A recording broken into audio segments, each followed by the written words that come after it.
தமிழ்நாட்டு மக்களுக்கும் தற்குறி கட்சிக்காரர்களுக்கும் வணக்கம். அண்ணே, இப்போ வெள்ளை அறிக்கை வந்தது அருமனை. அதாவது நீங்கள் என்ன சொல்ல வரீங்க? 10 லட்சம் கோடி கண். இதுதான் முதல்லையே போன ஆட்சியில் சொல்லிட்டாங்களே இடைக்கால பட்ஜெட்டில். அப்புறம் என்னண்ணே மறுபடியும் இதையே ஊட்டிகிட்டு இருக்கிறீங்க?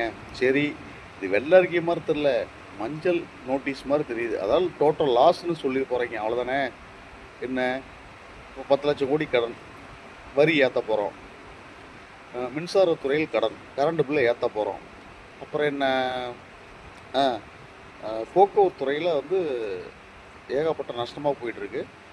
அதனால் இப்போ போக்குவரத்து பஸ் டிக்கெட்டு இதெல்லாமே நாங்கள் ஏற்ற போகிறோம். எங்களுக்கு இன்னும் கொஞ்சம் டைம் கொடுங்க, நாங்கள் சொன்ன வாக்குறுதிகள் நிறைவேற்ற. அதானே? எப்போ, எத்தனை வருஷம்? ஒரு 10 வருஷம் கொடுத்துடலாமா?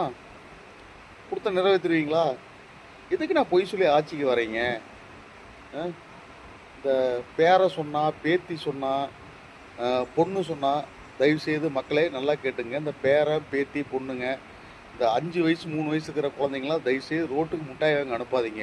இந்த 5 வருஷம் இந்த ஆட்சி இருக்கிற வரைக்கும். அப்புறம் பாப்பா காணாமல் போச்சுன்னா தமிழ்நாட்டு மக்கள் பொறுப்பு இல்லை, தாவைக்க தற்குறிகளும் பொறுப்பு இல்லை. இழப்பு உங்களுக்கு தான். நன்றி மக்களே.